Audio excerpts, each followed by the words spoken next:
Hey guys, it's Dave with Gen 3D Tech. Today I'm excited to be taking a look at the Delux M800 Pro.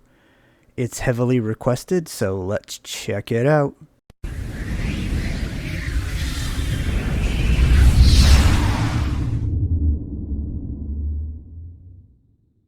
Alright, like I said in the intro, this is a very heavily requested review. A lot of people are anxious to see it, and this is the brand new Delux M800 Pro.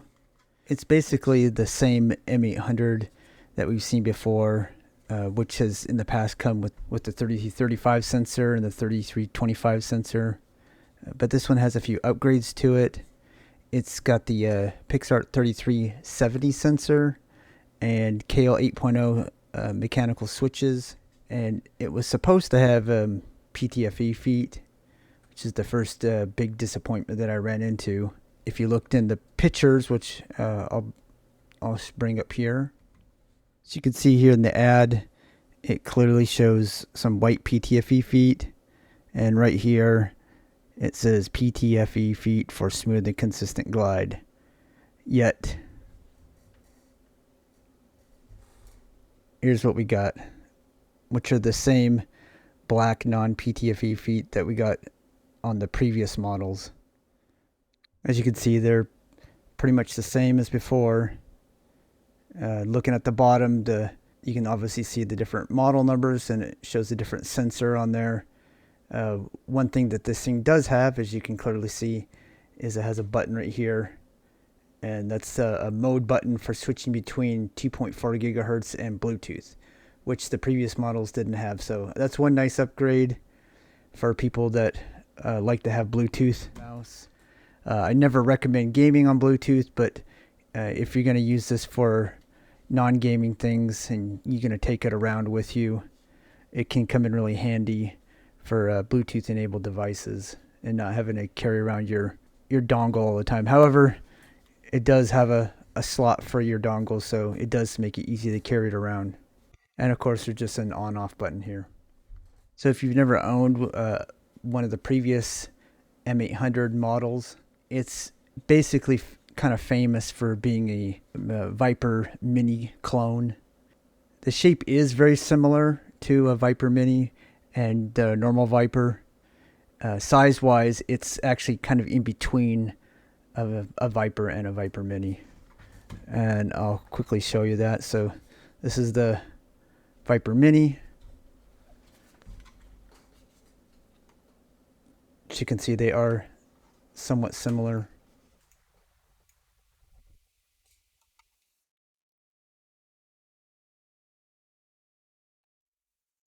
And then we got the Viper V2 Pro.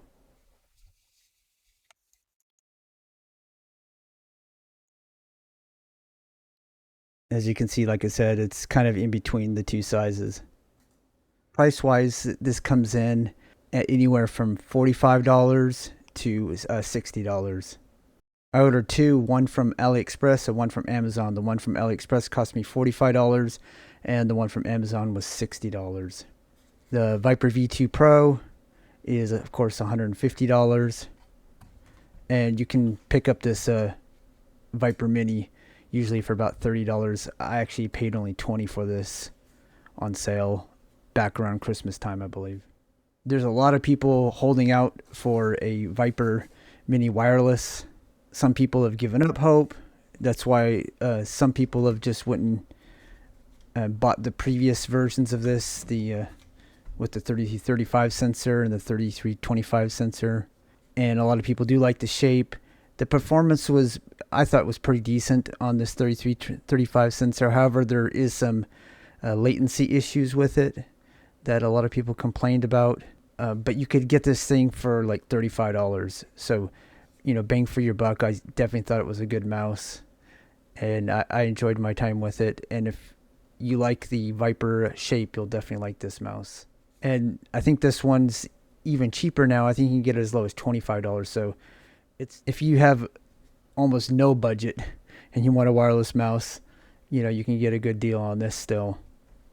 However, this particular one with the 3370 sensor I can confirm those latency issues have been fixed, so you don't have to worry about that. And it does have some upgraded switches, and like I said, you can find it as low as $45 if you don't mind waiting a couple weeks to get it shipped here from China. And at that price, it pretty much makes it the lowest price mouse that I'm aware of that has a 3370 sensor, which is still considered one of the top sensors you can get. There is a 3395 sensor that's starting to show up, and then of course the 3950 in the Viper V2 Pro, which is pretty much top of the line at the moment. But the 3370 is still a wonderful sensor, and it's definitely not going to hold you back when you're gaming. And weight-wise, it's 70 grams, just like the original. Also 70 grams. So they were able to keep the weight the same and add support for Bluetooth. Now at 70 grams, it's definitely not the lightest small mouse. However, I do consider anything under 75 grams to be at least considered lightweight. It's just not extreme lightweight like most of the new mice that are coming out that are going to be under 60 grams. And I'm pretty sure the wireless V2 Pro, which is basically the Viper Mini wireless, is probably going to be sub 55 grams. However, if you're holding out buying this mouse and waiting for the Razer Viper Mini wireless in hopes that you're going to get a cheap mouse like this, I think you're going to be sorely disappointed. It's probably going to be somewhere between $120 and $150 is my guess. So if you were thinking you were going to get some sort of budget wireless, that's definitely not what you're going to be getting. However, if you are a fan of the shape and you want an inexpensive under $60 wireless mouse, then this definitely might be something for you. It, of course, like most modern mice, has USB-C. It's got illuminated scroll wheel, RGB on the back, and RGB on the logo there. Side buttons aren't the greatest. They're not very crispy in my opinion. Kind of mushy. But the placement's okay. Scroll wheel's okay. It's got nice tactile feeling to it. It's got a DPI button right there. Changes color with the DPI settings, and like I said, it's got Kailh 8.0 switches. I'd say pre and post travel is pretty good on this mouse, and very little side to side deviation. Not really an issue. Now, as far as build quality, the plastic does feel pretty cheap. It definitely doesn't feel like an elite premium mouse. However, it does feel decent, I would say, and for the price, I think it's acceptable. There is a little bit of creaking when you squeeze on it.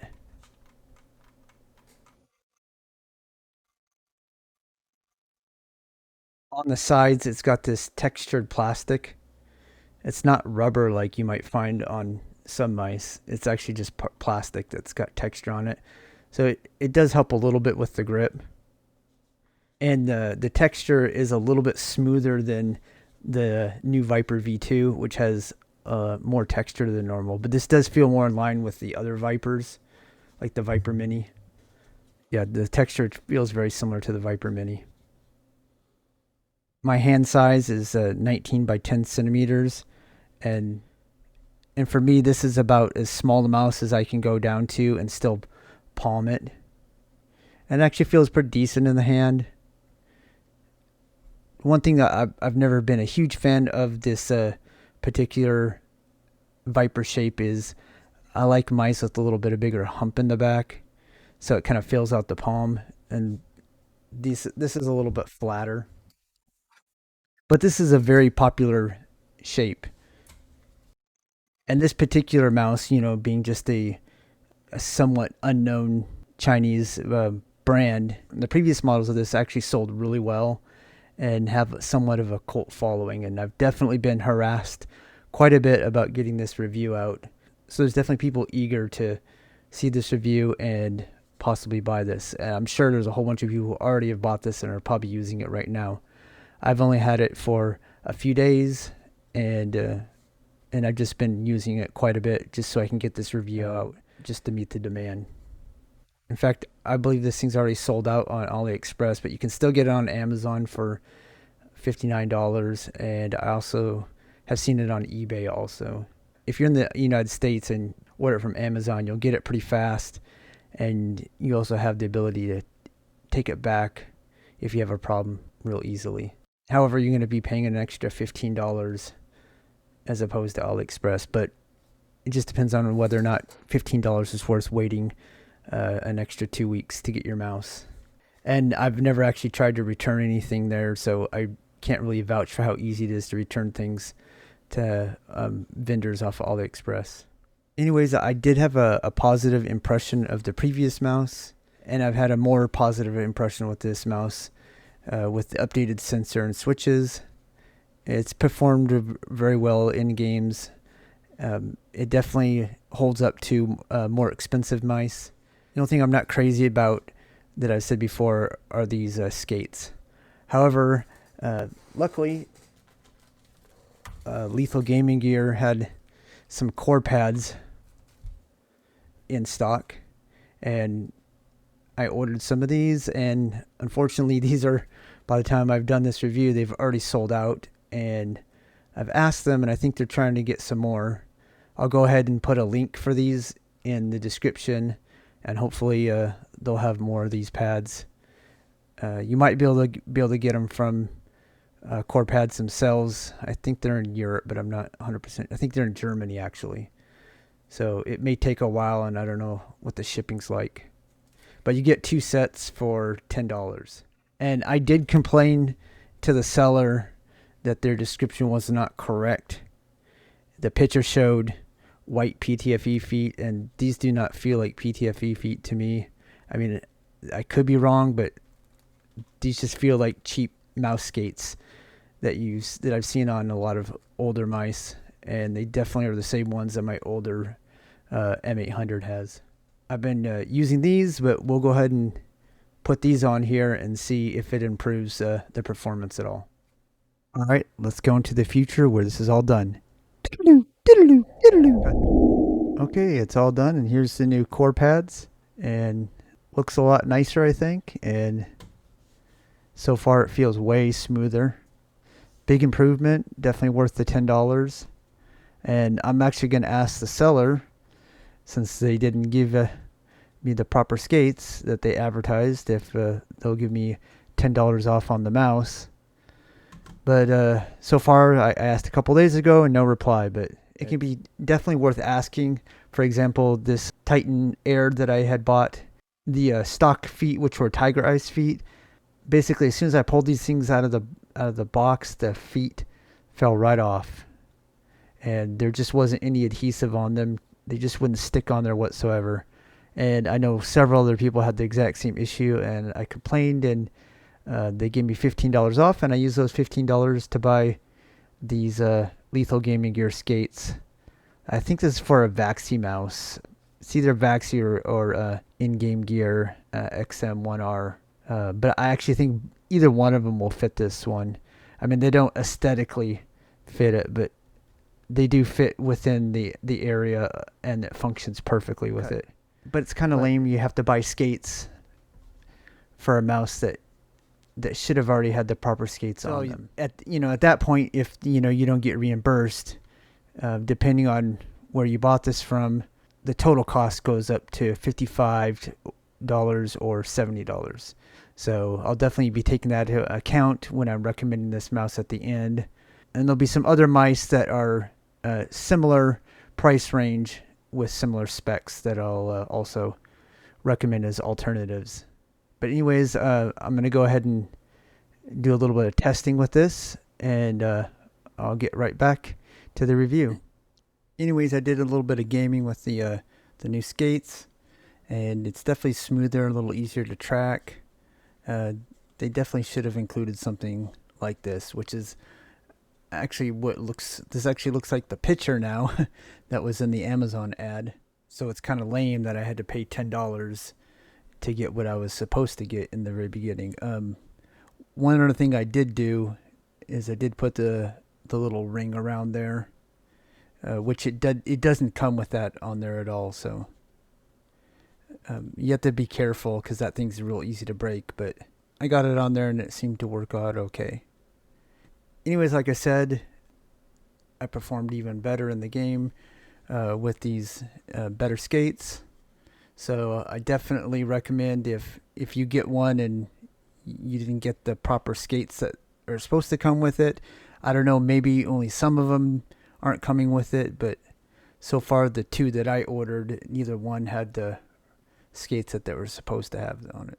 But anyways, if you happen to get one of these and you got proper PTFE skates on yours, let me know in the comments. I'd be very interested to hear that. The skates that I bought from Lethal Gaming Gear looks like they're out of stock. Hopefully they'll be getting in some more. But if you know of any other sources that are easy to get from the United States, I'd appreciate if you mentioned in the comments. I didn't look too hard, but there may be some other pads besides Core Pad that will fit these. But again, if you're going to get this mouse, I'd probably recommend you getting these skates too. However, I mean, the ones that do come with it are serviceable. I just don't think they'll last very long. So you can go ahead and get this, and then when the skates do come back in stock at Lethal Gaming Gear or whatever else you buy your skates from, you can get those later. It's super easy to add these. You just take a sharp knife or razor or something and just comes right off, and then you get these alcohol wipes. You just wipe them down, clean off all the excess glue, and just stick these on there really carefully. That's about it. Anyways, let's check out the software. Alright, and here's the software for the M800, which pretty much looks just like the old software that I remember. Over here you have the key assignments, so you can reassign the keys. There's a macro editor here, and then battery indicator here, some power management options. It is set to wake up on motion, and you just have to move the mouse a little bit and you'll see the RGB lights up. DPI settings over here. Typically you've been using this at 1600, and you can adjust them to whatever you like, because I'm sure nobody's using the 19,000. Lighting settings here, polling rate, and just so you know, this was set to 500 hertz. So when you get this, go ahead and get the software installed and set it to 1000. Another nice thing is when you actually make a change here, when you change something, it actually configures the mouse right away. And you don't need to leave this software running, which is nice. So you can actually make all your changes and uninstall it, and that's it. You know, it's not like Logitech and Razer that makes you run that stuff in the background, or your lighting effects and whatnot don't work. The LOD, it was set to 2mm. I changed it to 1. And another cool little function here is has this little shortcut to the mouse control panel, which I think is kind of cool. Not a lot of software has that. And it's also nice, everything's just on one page. So nice, clean software interface. Actually, one of my more favorite mouse software. Anyways, that's it, and we'll get back to the review. And here's a quick sound test.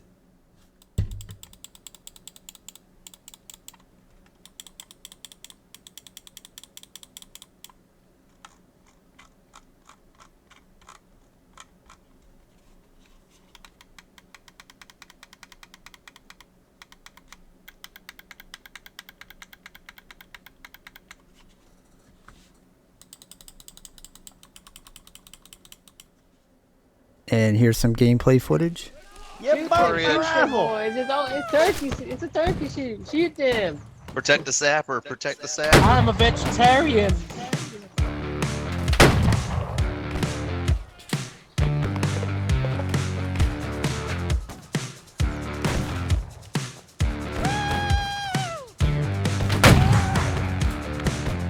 Dude, you just shot my friend, dude. I just met that guy. Oh, we won. We won. We actually won. Wow. There's a dog. You have a medic somewhere? You missed multiple times, you incompetent freak.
And I hope you liked that footage, and let's get on with the rest of the review.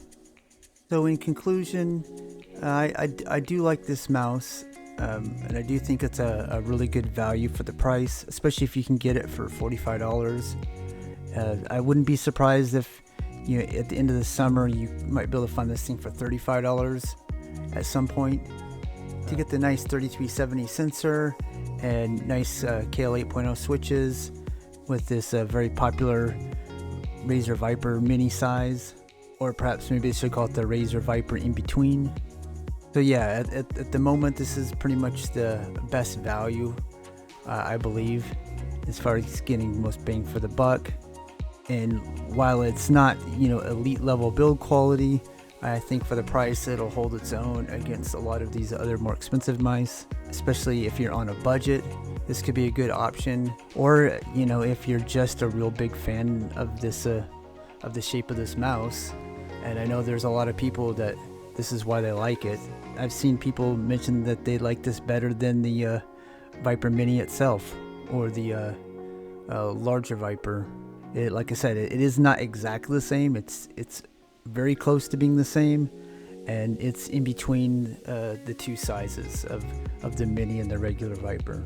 Now, if you're just looking for a mouse that's got a 3370 sensor and some nice switches like Kailh 8.0s or Kailh 4.0s, something just better than some cheap switches. So there are a couple other options.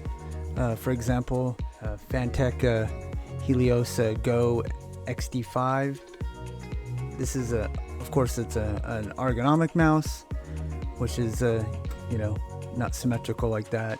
Being ergonomic, it's going to have a limited appeal, but there are people who do like ergo mice, and this mouse is $60. So if you are looking for an ergo mouse for $60, then this is a good choice. I keep planning on doing a full review on this, and hopefully I'll get around to it sometime, because this is actually a pretty nice mouse, especially for the price, like I said. There's also the XD3, also by Fantech. I don't actually have an XD3, but like I said, it's the same shape as this right here. Has a 3370 sensor in it, and it's only $50. However, it is 83 grams, and this is 70. So if you want a lighter mouse, you'd probably want to stick with this. But some people like heavier mice, so if that's the case, then maybe the XD3 V2. Make sure you get the V2, because the regular XD3 is a 35 sensor, and the V2 is the 3370. Anyways, those are 3 mice that you can get for $60 or less dollars with a top tier sensor. So you don't necessarily have to break the bank in order to get a decent mouse that gives you a good performance. You certainly don't need to pay $150 or $200, even though I do have several mice that do cost that, and if you want to pay that, that's fine. Some of those mice, there's a reason why they're that price, but not everybody can afford them, so I'm glad that there's options for everybody, and now we have one more option that's below $60. Of course, you do have to take into account that you might want to change the skates, so that's another $10 plus shipping. It was actually $13, so that would bring the total, if you bought this at Amazon, to $63, but if you got it from Aliexpress, you'll still be under $60. And I didn't look, they might actually have skates on Aliexpress. I wouldn't be surprised if they didn't. Anyways, that's about it for this review. I do recommend this mouse if, like I said, if you're on a budget and you can't afford a more expensive mouse, or if you're just a real big fan of the Viper shape and you're tired of waiting for the Viper Mini Wireless, I say go ahead and get this one. It's not that expensive, so if you got $130, $150, whatever the actual Viper Mini or whatever it's going to be called will cost, then maybe you got enough money to buy this until that comes out, just to hold you over. Just another option. And anyways, if you like this review, go ahead and hit the like button. I'd appreciate it. And if you want to subscribe, you go ahead. If you don't, no big deal. I don't care. I'm here because I'm enjoying what I do, and hopefully you are too. I love tech and I love talking about it, and if you get something out of it, awesome. And again, leave a comment, ask questions. I love when people ask me questions, and I try to answer everybody. In fact, I think I do answer everybody, unless you spam me with some porn links or something like that, which I seem to get every review, and I'll remove those, of course. But if you got a legitimate question or a comment, or also please, if I mess up on something, let me know. I definitely want to hear that, and I'll try and get it corrected in the future. But yeah, that's about it. So I'll see you on the next one. Later.